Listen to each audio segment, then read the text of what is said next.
आनंद की खोज में न जाने कितनी योनियों में, न जाने कितने कर्म किए, न जाने कितने लोकों में भ्रमित हुए, पर कहीं कभी भी वो सुख नहीं मिला जिसकी चाह थी। पर आज जब उसे सुख सिंधु प्रभु के चरणों को धोने का सौभाग्य, स्पर्श करने का सौभाग्य, दर्शन का, तो अति आनंद उमगी अनुरागा। जो अनुराग अत्यंत दुर्लभ है वो उफान में आ गया, आनंद की बाढ़ आ गई। अब प्रभु कुछ देना भी चाहे तो उपासक इस स्थिति को जो प्राप्त हो गया है, भली भांति कामनाओं का त्याग हो जाता है। अर्थात प्रभु के देने पर भी दीयमानम न ग्रहणंति, वो नहीं लेता, नहीं चाहिए, जो चाहिए था आप समझ में आ गया, मिल गया, वो स्थान मिल गया। अब कछुनाथ न चाहिए। औरों की तो बात क्या, वो अपने आराध्य देव से भी कोई चाह नहीं करता। क्या महामहिम स्थिति है ये। भली भांति कामनाओं का त्याग कर देता है। ये भ्रम जो हमारे अंदर बैठा हुआ है भोग और ऐश्वर्य का, हम देखते हैं अगर आप पूर्ण एकाग्रता पूर्वक सत्संग और आज्ञा का पालन करें तो आपकी वृत्ति बदलती चली जाती है।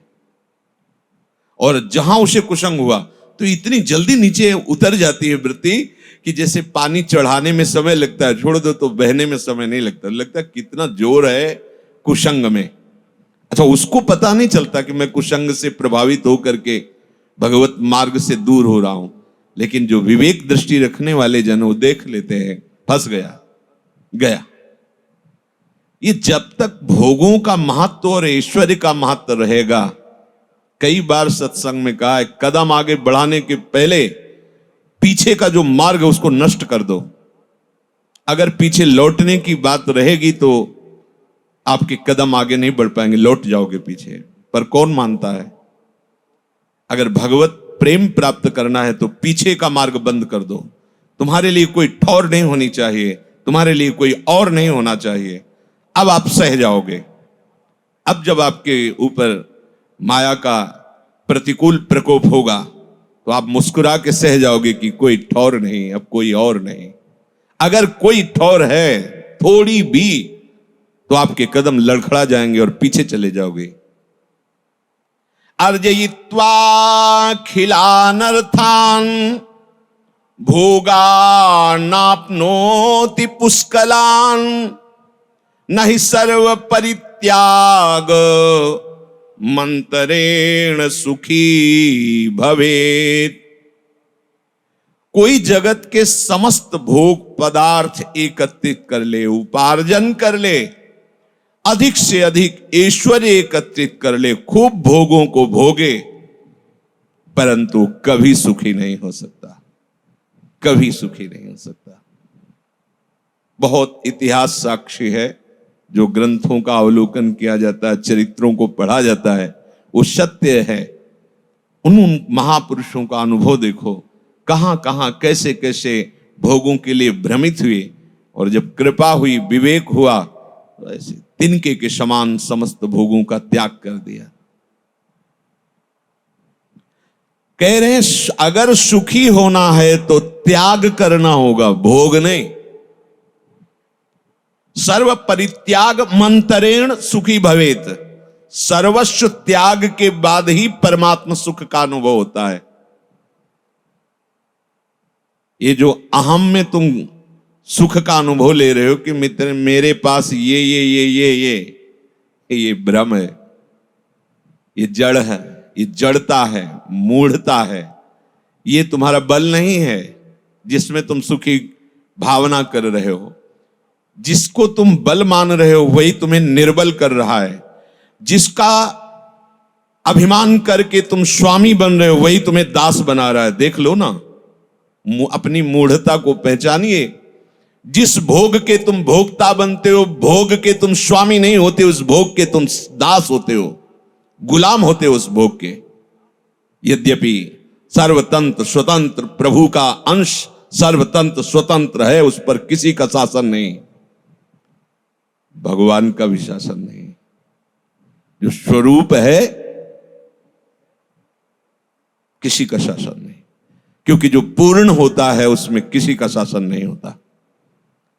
जो आत्मा है, जो अपना स्वरूप है, वो पूर्ण है, कोई शासन किसी का नहीं। तभी तो नैनम छिन्नन्ति शस्त्राणि नैनम दहति पावकः न चैनम क्लेदयन्त्यापो न शोष्यति मारुता। ये अजर अमर दुख रहित अशोष्य अक्लेद्य अदा है, किसका शासन? क्यों? क्योंकि वो भगवत स्वरूप ही है, जो अपना स्वरूप है। सच्ची मानिए, जिस दिन तुम लौटोगे अपनी तरफ, भगवान यहां कह रहे हैं अपने आप से अपने आप में संतुष्ट रहता है, समस्त कामनाओं का भली भांति त्याग कर देता है। आप जब अपने घर में लौटोगे ना, तो आप देखोगे इतना आनंद समुद्र है कि बाहर जाने की जरूरत ही नहीं। अपना घर अपना स्वरूप है। ये देह, ये संसार, ये सुख का बनावटी स्वरूप है, इसमें दुख ही दुख है। दुखालयम अशाश्वतम। पर अज्ञान के कारण हम इधर ही सुख चाहते हैं। अपने स्वरूप की तरफ अपने आप से जब दृष्टि जाती है, एक आनंद की विशेष लहर और एक विशेष संतोष, उसी संतोष और आनंद में कोई चाह नहीं रह जाती। अब उसी स्वरूप को, जिसको वर्णन नहीं किया जा सकता, उसका वर्णन किया गया है। हमारी आत्मा है, हमारे आचार्य, हमारे गुरुदेव, हमारे आराध्य देव किशोरी महात्मानम, तो आत्मा हरिवंश प्रगट परमानंद, तो सेवक महम, पूरा नित्य विहार रस देख लीजिए, हमारी आत्मा में ही है। सेवक महम, तो सेवक जी कह रहे आत्मा हरिवंश, तो हरिवंश चंद्र जी कह रहे किशोरी महात्मानम किम सुकुमारी नुकले। ये देह का कहीं भी खेल नहीं हो रहा है। पांचों भूले देह सुधी। जब तक देह को लेकर हो तो तुम देह के भक्त हो, विषय तुम्हारा आराध्य है, केवल भक्ति का नाटक है। बिन विवेक वैराग्य भक्ति बिन सत्य न एको मानो, भगवत विमुख कपट चतुराई सो पाखंड ही जानो। देह राग मिटाना ही उपासक का लक्ष्य होता है। देहाभिमान गलित कर देना साधना का फल होता है। जिनकी मति में बैठ गया है कि मैं रुपयों का स्वामी हूं, मैं भोगों का भोगता हूं, गंध भी नहीं पा सकते भगवत मार्ग की, चाहे जो भेष रखे, चाहे जिस देश में जाएं। हमारी आंख बंद होती है तो ऐसा लगता है अंधेरा छा गया, लेकिन सूर्य में कोई फर्क नहीं पड़ता। आंख खुली तो लगा सूर्य प्रकाशित हो गए। तो तुम्हारे आंख बंद करने और खोलने से सूर्य में कोई फर्क नहीं था, केवल तुम में फर्क था। ऐसे तुम्हारी अज्ञान की दशा में तुम्हारे स्वरूप में कोई फर्क नहीं पड़ता। ज्ञान की दशा में स्वरूप में कोई फर्क नहीं पड़ता। बस आंख मीचना और आंख खोलना जैसा है। लौटिए, अपने देश की तरफ लौटिए। यदि महामोद परम सुख चाहते हो, लौटिए, मान जाइए। ये जो आपको बहकाया जा रहा है, भोगों को दिखाकर, ऐश्वर्य को दिखाकर, कोई और नहीं, आपका मन और बुद्धि ही आपको बहकावे में डाल रही। तो शास्त्र कह रहा है अर्जयित्वा अखिलान अर्थान भोगा नापनोति पुष्कलान। पुष्कल माने बहुत मात्रा में। खूब कमा लो रुपए पैसे भोग सामग्री, खूब भोग लो, लेकिन कभी सुखी नहीं हो सकते। क्यों? बोले सर्व परित्याग मंत्रेण सुखी भवेत। क्योंकि सुख तो होता है सर्व परित्याग से। भगवान त्यागात शांति अनंतरम, ऐसा नहीं कहा कि भोग के बाद शांति मिलती है। हमारी मूढ़ता ऐसा हमें अनुभव कराती है कि भोग के बाद शांति मिलती है। और हमारे प्राणनाथ कह रहे त्यागात शांति अनंतरम, त्याग से ही शांति का अनुभव होता है। यही माया है। जो समझाने पर भी समझ में नहीं आ रहा है। जिसने अनंत ब्रह्मांडों का सृजन पलक झपकते कर दिया है, वही प्रभु तुम्हें कह रहा है ये दुखालय, मैंने रचना रची है, दुखालय है, फिर भी तुम उसे सुख मानकर खूब संग्रह और भोगों में आनंद लूटना चाहते हो। कह रहे ना ही सर्व परित्यागमंतरेण सुखी भवेत, जब तक तू सर्वस्व का परित्यागी नहीं बन जाएगा तब तक उस सुख की गंध भी नहीं पा सकता जिसे अखंडानंद कहते हैं, जिसे प्रेमानंद कहते हैं, भगवदानंद कहते हैं, उसकी गंध भी नहीं पा सकते हो। उपासक सही मार्ग में ना चलने के कारण फिर केवल नाटक रह जाता है उपासना का, और आश्रय होता है भोगों का, आश्रय होता है मान सम्मान प्रशंसा आदि का, भगवद आश्रय नहीं हो पाता है। कर्तव्य दुख मारतंड ज्वाला दग्धांतरात्मनः कुतः प्रशम पीयूष धारा सारमृते सुखम।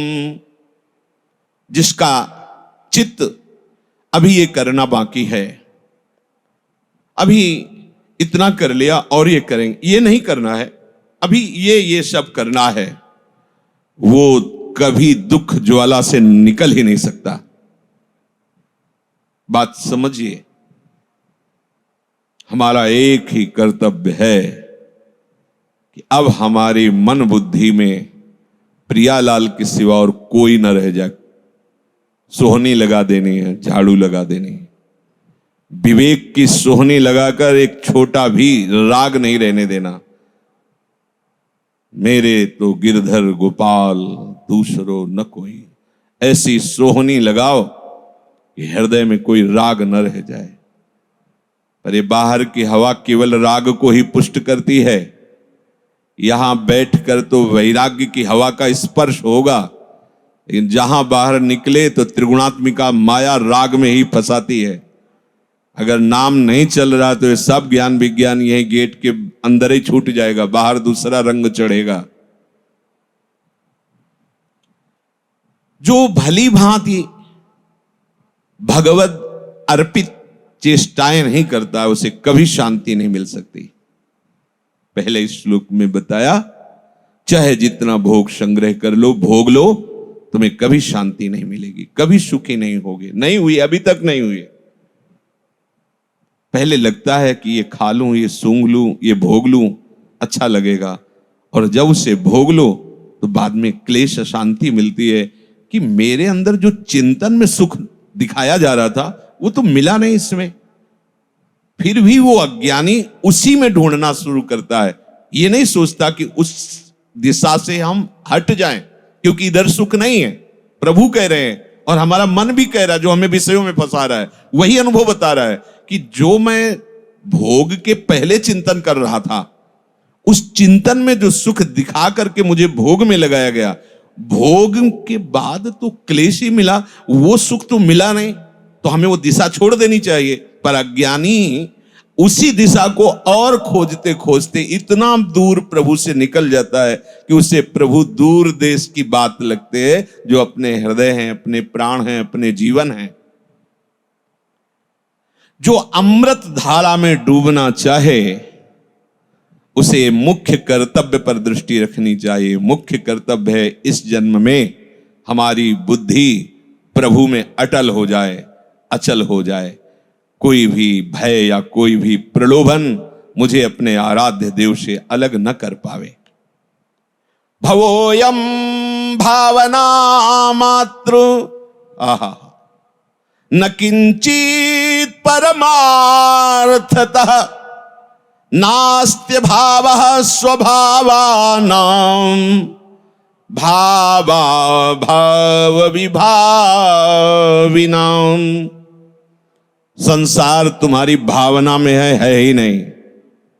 बिल्कुल सच्ची बात है। जो सत्य होता है वो त्रिकाल सत्य होता है, सत्य की पहचान है। जो सत्य है वो त्रिकाल सत्य होता है।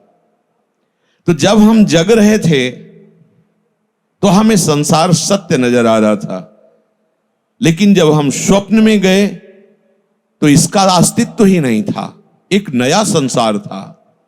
और जब हम सुषुप्ति में गए तो इन दोनों का अस्तित्व नहीं था। जो कुछ ही समय में अपना अस्तित्व खो देते हैं वो सत्य कैसे हो सकते हैं? इसीलिए सत हरि भजन जगत सब सपना। ये संसार केवल भावना में है, तुम्हारे चिंतन में है, इसीलिए दिखाई दे रहा। तुम्हारा चिंतन बदलना चाहिए। इसीलिए जगह जगह भगवान ने चिंतन पर जोर दिया है। तुम्हारा चिंतन, अनन्य चिंतयन्तो माम अनन्य चेता सततम, चिंतन बदले। परमार्थतः इस जगत में कुछ नहीं है प्रभु के सिवा। ये भाव और अभाव में फंसकर पूरा जीवन नष्ट हो जाता है। ये सुख है, ये दुख है, ये अच्छा है, ये बुरा है, ये संग्रह कर लूं, ये छोड़ दूं। सब छोड़ना है, सब। प्रभु के सिवा सब। कहां से छोड़ना है? अंदर से। राग उसका त्याग करना है। ये राग लिए जो बैठे हैं, हम देखते हैं, चाहे लाख समझाओ पर वो राग बैठा हुआ है ना, इसलिए चोट नहीं पहुंच रही उनके हृदय। थोड़ा सा राग त्याग का उत्साह करो, फिर देखो सत्संग के वचन तुम में कैसे चोट पहुंचाते हैं कि तुम प्रतिपल आगे बढ़ते चले जाओगे। समस्तम कल्पना मात्र महात्मा मुक्तः सनातनः इति विज्ञाय धीरो ही किमभ्यस्ति बालवत्।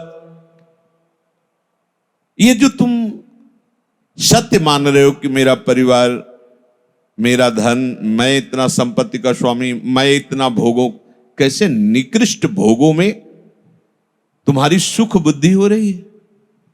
बड़ा विचित्र माया का खेल है, बड़ा विचित्र। कैसे उसको समझावे? जिस आनंद की हम खोज कर रहे हैं वो आनंद इस दिशा में नहीं है, और उसी दिशा में इतना गंदा उतर के खोज कर रहा है। कैसे उसका वर्णन करें? कितना गंदा, और अपने को सुखी समझ रहा है। ऐश्वर्य भोग संग्रह करके दो शरीरों का एक जगह उपस्थित हो जाना, या दो माने हुए इंद्रियजन्य भोगों का उपस्थित हो जाना, वो परमानंद समझ रहा है। भ्रम है। समस्तम कल्पना मात्र, ये विज्ञानानंद घन में डूबे हुए महर्षियों के वचन है। ये तुम्हारी केवल कल्पना है कि सुख है, कल्पना है। प्रहलाद जी ने वर्णन किया है कि प्रभु ये इंद्रियां ऐसे घसीटती हैं जैसे एक पुरुष की कई पत्नियां हों अपने अपने तरफ। नाथ, बड़ी दुर्दशा इस जीव की है, कृपा करो। जैसे दाद खुजलाने पर थोड़ा सा अच्छा लगता है, ऐसे ही इंद्रियजन्य भोगों में फंसा हुआ जीव अपनी दुर्गति कर रहा है। शास्त्रों में वर्णन है कि जैसे एक कुत्ता हड्डी को लेकर के जाता है दूसरे कुत्ते से बचाते हुए कि कहीं रस छीन न ले, और सूखी हड्डी को जब चबाता है उसके गलफर से खून निकलता है, समझता बड़ा सुख है। वो समझता मैं बहुत पुष्ट हो रहा हूं, मैं बड़ा सुखी हो रहा हूं। क्या है उसमें हड्डी में? शास्त्र में जो लिखा है अगर आप सिद्धांत से चलोगे तो समझ में आएगा, नहीं बिल्कुल समझ में नहीं आएगा। ये दिव्य है। संत जो बोल रहे हैं उनकी बात मान लो तो परमार्थ का मार्ग खुल जाएगा, नहीं बिल्कुल नहीं खुलेगा। घूम घूम के उसी में भूल भुलैया में जाओगे। और सदगुरुदेव जो आज्ञा कर दें उस पर कभी भी अनुमति मत लीजिए। आज्ञा में अनुमति की गुंजाइश नहीं होती है। कि आपने कहा कि इतने बजे उठना है, तो अगर इतने बजे उठे तो चलेगा, और अगर वो हां कहने शुरू कर दिए तो आप गिर गए। ध्यान रखना, आज्ञा के बाद कोई अनुमति की गुंजाइश नहीं होती। और बड़ा चतुर है मायाकृत अंतःकरण। वो गुरुदेव से अब तो शरीर की अवस्था नहीं कि हम 4 बजे उठ पावें, और जब अवस्था थी तब मति नहीं थी उठने की, क्योंकि भोगों में रती थी। और सत्संग का सार यही तो है कि राधा राधा रटना है। तो रट लेते अभी तक। ये मन बुद्धि धोखेबाज तुम्हें फिर धोखा दे रहे हैं, फिर तुम्हारा पतन होगा, क्योंकि वो तुम्हें ऐसे संस्कारों से पहले बांधे हुए है। आप एक बात अच्छे से समझ लीजिए, ये जो हम हृदय की पीड़ा भरी बात कह रहे हैं, अभी आपकी वो शरणागति नहीं हुई जो आपके अनंत जन्मों के संचित कर्म को भस्म कर दे, क्रियमाण को निष्फल कर दे और प्रारब्ध को निष्प्रभावित कर दे और भगवत प्राप्ति करा दे। आगे बढ़ो, वो रेखा पार होनी पड़ेगी। जहां दुखालय समाप्त होता है वहां से शरणागति की पुष्टता होती है। अभी तो दुखालय में फंसे हुए, ये देह के भोग, देह के संबंधी माना हुआ ऐश्वर्य संपत्ति, ये दुख है। दुख असली बात समझ लीजिए। व्यवहार में तो सब वैसे ही बर्ताव होता है, लेकिन एक निर्लिप्त है और एक लिप्त है। वो बाहर से नहीं दिखाई देगा। ऐसा नहीं कि बाहर से दिगंबर है तो निर्लिप्त है, नहीं, वो आंतरिक स्थिति होती है। यहां स्थित प्रज्ञ की बात कर रहे हैं। सर्व कामान, समस्त कामना प्रजाति त्याग कर दिया है।